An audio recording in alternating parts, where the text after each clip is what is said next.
في حلقه انسانيه هنتكلم فيها قبل ما نخش في موضوع الفيديو، قبل ما نتكلم في الكوره، وقبل ما اقول لكم وحشتوني بقالكم اسبوع ما شفتكمش او ما شفتونيش. من يومين بالظبط في واحد خرج على القاهره 24، وانتشرت الاخبار يعني بانه كان بيقدم لابنه في مدرسه في المنيا. مدير المدرسه دي الحاج مصطفى سيد زيزو، ابو زيزو. الراجل راح يقدم لابنه، ابنه عنده ضمور في العضلات، واللي ما يعرفش الضمور في العضلات ده هو تقريبا نفس المرض اللي عند مؤمن زكريا، يعني ربنا يشفيه ويعافيه يا رب العالمين. الراجل راح يقدم عادي، ابنه داخل سنه 6 ابتدائي، ابنه ما بيمشيش، ضمور في العضلات، يعني الحركه صعبه والدنيا تقيله وعضلاته ما فيش. فالراجل راح يقدم لابنه، فقابل ابو زيزو اللي هو الحاج مصطفى او الكابتن مصطفى زي ما بيحب يتقال له. الراجل بقى لسه رياضي وكده، يعني 60 سنه. بيقول له يا كابتن، بيقول له يا سياده المدير، يعني ان انا ابني عنده ضمور في العضلات، ربنا يعافيه يا رب ويشفيه، فعايزين نخلي الامتحانات بتاعته تبقى في الدور الاولاني. قال له لا، امتحانات ثالث 6 ابتدائي تبقى في الدور الثالث.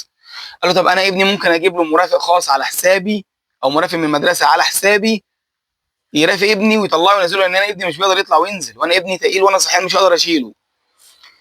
قال له لا، ما حدش غريب يخش المدرسه. وفي نهايه الكلام قال له كلمه، الراجل لما طلع في اللايف لما الكلمه كانت قدامه، راجل عيط. راجل عيط. عشان خاطر ايه؟ عشان خاطر في واحد توحش في الدنيا. اقسم بالله، اقسم بالله تاني، الموضوع لا اهلي ولا زمالك يا اخي، الموضوع انسانيا عندك انت. بلاش تعمل لي فيها شيخ، بلاش اعمل لك فيها شيخ. انت لو شفت واحد مريض في الشارع انت بيصعب عليك. فالموضوع لا تجرب اهلي ولا تجرب زمالك ولا ريتش ولا قناه ولا اي حاجه. انت لما شفت الراجل بيعيط كده ما صعبش عليك؟ عارف قال له ايه؟ قال له خلي طلع ابنك من المدرسه وسيب مكان لحد يطلع دكتور او مهندس او ضابط. ربنا يكفينا شر غلبة الدين وقهر الرجال. يا كابتن مصطفى، انت ما تعرفش ان الدنيا بتزول وبتتحول في يوم وليله؟ يا كابتن مصطفى، انت عارف الراجل ده انت ذبحته كام مره في اللحظه اللي انت قلت فيها الكلمه دي وهو قاعد؟ انت عارف ابنه لما روح الراجل البيت فبيحكي اللي حصل لمراته، فابنه سمعه او ابنه كان معاه فعرف، فبيقول له بابا طب شوف لي الحقن عشان اعرف امشي، عشان ما يتقليش كده تاني.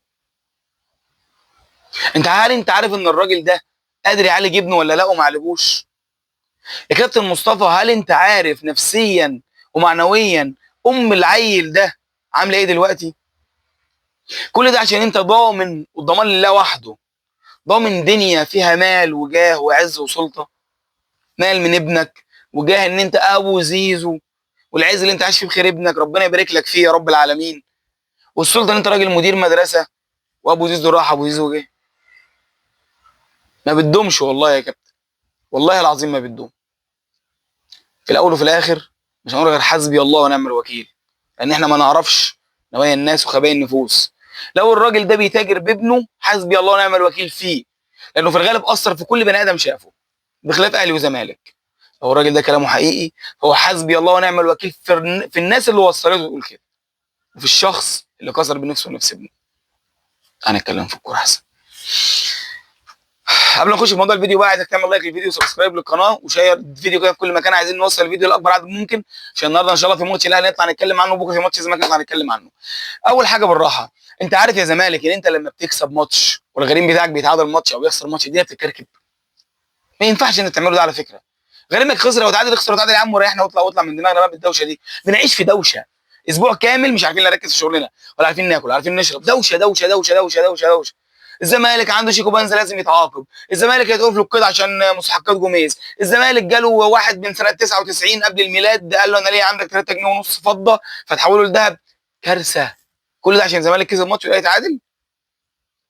يا جماعه اللي مستني الدوري، الزمالك ما خدش الدوري.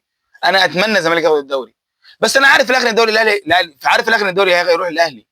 بس يا عم انا هعمل اللي عليا، انا عايز فريق يعمل اللي عليه بالراحه وببساطه. خرج علينا الكابتن احمد شوبير من ساعه ما الاهلي تعادل والزمالك كسب والموال ما خلصتش، قال لك الزمالك هيوقف له القيد عشان مستحقات جوزيه جوميز. على فكره خلصت امبارح، اتسود بالتراضي والموضوع خلص وانتهى. قال لك شيكو بنزا لازم يتعاقب، ده طلع عادي بلطم يا عم انت مالك يا كابتن؟ انا لما اتكلم عن النادي الاهلي فانا اصلا ما عنديش اخبار في مصر غير اهلي يا زمالك. مبدئيا انا بتكلم في قناه خاصه بيا او حاجه خاصه بيا، صغيره بقى كبيره، فانا حر فيها. انت اللي بتتكلم في قناه فئويه يا كابتن احمد. يا كابتن احمد انت اكتر واحد بتتاجر بالناس دي، انت اكتر واحد تاجرت بالشهداء، اكتر واحد تاجرت بالناس دي ايام لما كان لسه مالهمش ظهر حاميهم. لما عمرو جمال لبس تيشيرت 72 في التدريبات، انت طلعت هاجمته. قلت ليه ومش ليه، وهل انت كده اللي متعاطف والناس تانية وحشه؟ هل عبد الله السعيد وحش؟ هل رمضان صبحي وحش؟ ده حصل يا كابتن احمد. لو في 5 6 10 100 مليون واحد بينافقك او في صفحات بتنافقك، فانا واثق ومتاكد ان اكتر من 90% من الاعلام ما بيحبكش. يا كابتن احمد انت ما حدش بيحبك الا القليل اللي هو ليه مصلحه عندك، اللي هو متصالح زي ما انت متصالح معاه. على فكره النادي الاهلي فيه مشاكل كتير.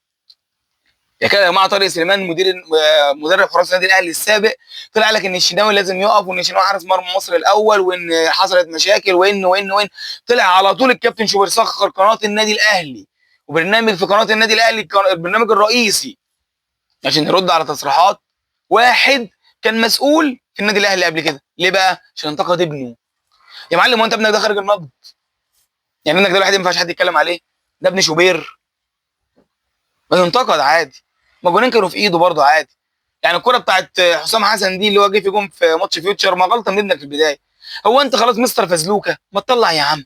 شايف خلاص انت اكتر واحد بتعرف تلعب برجلك في مصر يا مصطفى، يا شوشو يا صغير يا عم، خلاص ما انت شايف الفريق بتاعك مزنوق، طلع الكوره. ده بص الكوره غلط لكريم فؤاد، ما لحقش يلمسها فاتقطعت منه، فردت فراحت لحسام حسن. بدل ما اضغط عليه واعمل بلوك ان هو ما يشوطش باريحيه، فضل يرجع لورا يرجع لورا. لو حسام حسن ما شاطش الكوره دي شوبير كان هيخش الجون. والجون الثاني ايده قصير، حسيته قصير قوي في الجون. شفت عواد قدامي فجاه، ديانج بيقول لك انا مش هجدد، لو ما لقاش مش هجدد وهمشي. ما دي مشاكل في الاهلي. احمد عبد الله قال لك انا هطلع اشكيكم في الفيفا عشان ما بتدربش مع الفريق الاول. ما دي مشاكل في الاهلي، اتكلم عنها يا كابتن. اذكر الاثنين، اذكر مشاكل يا عم الاهلي ومشاكل الزمالك، هنفرح عادي.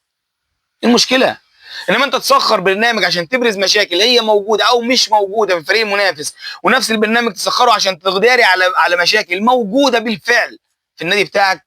انت منافق كده، الله اعلى واعلم يعني. بس حرفيا دي صفات نفاق. تمام، دي صفات نفاق. ولو على صفات النفاق اللي وصفها دينا فهي تقريبا كلها موجوده فيك يا كابتن.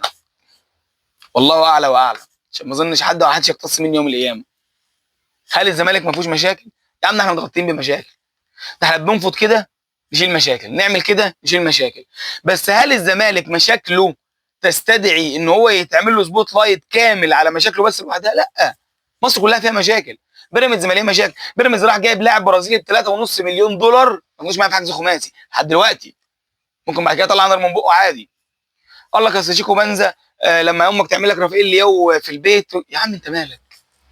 يا عم انا راجل بلعب باقل الامكانيات في فريقي ومؤثر وبفضل موجود، وطول ما انا الفريق بتاعي الهويه بتاعته موجوده في تيشيرت ابيض بخطين حمر هفضل موجود، مش هتنحي خالص من الوجود. طول ما التيشيرت بتاعي وراه جمهور بالملايين هيفضل موجود. ركز، انت اكتر واحد كنت بتهاجم الاهلي وادارات النادي الاهلي وجمهور النادي الاهلي لما كنت في قناه عامه. لما بقيت في القناه الفئويه بتاعت النادي الاهلي، الله اعلم. الله يعينك، الله يعينك على دماغك يا كابتن شوبير. يا جماعه انا اللي محيرني في حاجه واحده بس، هي الناس دي محتاجه ايه تاني؟ سلطه معاهم، شهره معاهم، مال معاهم، جاه معاهم، عز معاهم. انت محتاج ايه تاني؟ ايه اللي انت محتاجه في حياتك عشان تفضل بالنظام ده؟ انتوا مجانين. الناس دي فعلا مجانين، مجانين شهره والله. الناس دي لو ماتش تمتش ومحدش يتكلم عنها وحش هتفضل زعلانه. اصل انا كده مش في الصوره. انا بقى زعلان من واحد مثلا زي عايدي، واحد زي اللهم ذكرني يا رب اسمه ايه، شادي حبشي. يا جماعه الناس دي بتتكلم في الكوره واحنا كلنا كاهلاويه زملكاويه بنحبها. انت ليه خدت فجاه كده انتوا الاثنين دور مش فارق معايا حد ومش فارق معايا جمهور الزمالك وانا هشتم انا شجعت الاهلي بعد ما امام عاشور ما جه، زي ما انت كنت بتشجع الزمالك زي ما مرتضى منصور كان بيعمل يا معلم انا مرتضى منصور كان مجبر عليا، انا كنت مجبر عليه. ومرتضى منصور ما كانش فيه واحد زملكاوي يحبه الا برضه المنتفعين من وراه زي كابتن شوبير عندكم. لكن انت تقول لي ان مرتضى منصور كان بيشتمنا زي ما امام عاشور كان شتم الاهلاويه وجماهيرهم، فاحنا كنا راضيين وساكتين زي ما دلوقتي راضي وساكت؟ لا، انا ما كنتش راضي وساكت، ولا حد زملكاوي كان راضي وساكت، ما كانش حد بيحبه يا اخي، كنا معترضين عليه. كنا في اقرب فرصه بيعمل فيها اي غلطه في خاصه في نادي الزمالك كان كله بيطلع يزفه، من الصغير للكبير، من اللي ليه صوت واللي ملوش صوت، من اللي البوست بتاعه بيجيب 2 لايك للبوست بتاعه بيجيب ملايين. صح؟ انتوا بتغيروا انتمائكم او بتغيروا وجودكم فجاه. انا بحب جدا عادي على فكره، بشوف راجل محترم، بحب جدا شادي حبشي، بشوف راجل محترم، بس ليه؟ طب ليه تخسر فئه على حساب فئه؟ يا عمي انا بتكلم على الاهلي، لو الاهلي قال حاجه حلوه عمل حاجه حلوه والله لا اقولها، باشا الزملكاوي اللي يزعل يزعل، لو الزمالك قال حاجه حلوه والله لا اقولها، الاهلاوي اللي يزعل يزعل، والعكس صحيح، لو الاهلي عمل حاجه وحشه هقولها والاهلاوي اللي يزعل يتفلق، لو الزمالك عمل حاجه وحشه هقولها ولو الزملكاوي يزعل يتفلق. انا بقول اللي انا شايفه صح، ومش ماشي عكس التيار عشان اكسب حد على حساب حد. كان زمان القناه دي وصلت الوفات فجاه، لان كان في احداث في الوقت ده تعمل الوفات. بس انا طالع بقول انا عايز اقوله، انا يا جماعه القناه دي مش متربح منها، ما فيش فيها مصدر دخل ليا، انا الحمد لله رب العالمين شغلي كويس، ساترني ربنا يديم عليا نعمه محفظه من الزوال يا رب العالمين، ابو يومي مش بيخليني محتاج حاجه من حد كاهلي وكستر وكعزوه، بس انا بطلع اقول اللي انا عايز اقوله، بعمل اللي انا عايز اعمله، بطلع افتح الكاميرا ادوس اركب المايك افضفض، من غير بقى سكريبت ومن غير حاجه ومن غير اضاءه ايه يا باشا، افتح الكاميرا واقول. اللي عاجبه يشترك في القناه، اللي مش عاجبه يا عم هو حر، انا رحت ضربته على ايده، بس انا انافق عشان اكسب حد على حساب حد، دي بالنسبه لي يعني ليه؟ ما انت كده كده رزقك هتاخده، هيوصل لك لحد ما انت قاعد، انت بس اسعى واجتهد واعمل اللي انت عليك وهو هيوصل لك. لكن انت الموضوع وما فيه بقى اوفر في الكره المصريه. نفسي في مره نطلع نتكلم عن الكره المصريه اسبوع واحد بس، يا جماعه حصل كوره وحصل تكتيك وحصل خطه مش عارف ايه والمدرب عمل ايه مفيش. انت بتتكلم يوم المباراه في كوره 90% كوره و10% حكام بقى ولخبطه وي وي وي معاك.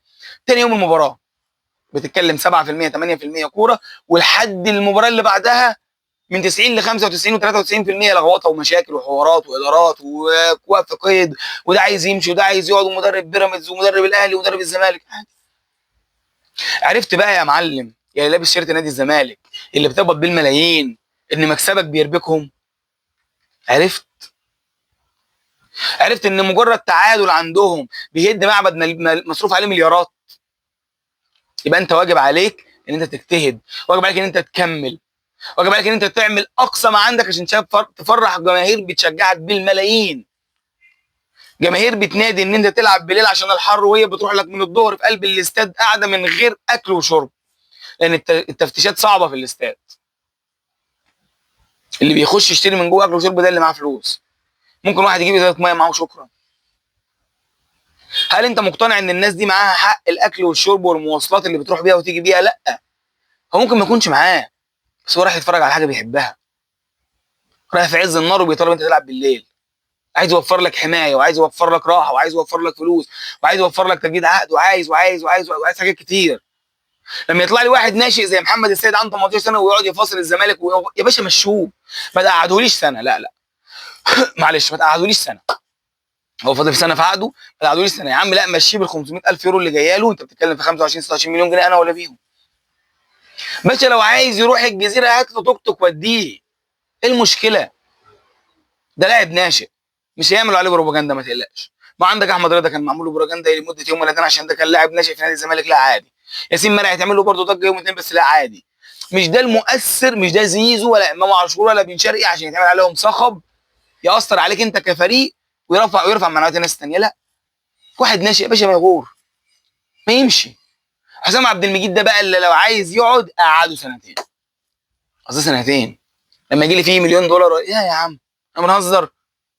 لما يكون ناشئ لسه مش معتمد عليا ولا لعبت معاه ماتش 2 و3 ولا شفت منه خير، ماشي، اي فلوس تيجي من وراه خير حلوه. لكن واحد انا عملته وصبرت عليه لما كان وحش ودعمناه واول ما يشد حلو يقول لك انا مش هجدد وانا مش، لا يا عم مشيه، والله يجدد هيتشال على الراس في حاله انه عمل اللي عليه وبطل العك بتاع الماتش اللي فات وركز في الكوره. انما في حاله انه يقعد يساومني عشان خاطر يمشي ويقعد نفضل قاعدين بقى معاه لحد اخر 6 شهور في عقده برضه نحايل فيه ونجيب فيه منه وشمال، اقول لك اصل انا اقعد هيبقى راحه ليا، لا، من دلوقتي لحد يناير. باشا جدد خير وبركه، ما جددش محمد اسماعيل يخش مكانه وتجيب مدافع دكه، وانت يا باشا اركن بقى على جنب. العب بقى في كاس مصر، كاس الدوري الرمضانيه بتاع الرابطه، العب في الكونفدراليه ماتشات ملهاش لازمه بره مصر عشان مجهد بس. غير كده مش عايزين نشوف حد فيهم. وكل الشكر للمستر جون ادوارد بيه على اللي بيعمله. اشوفكم على خير في حلقه جديده. سلام.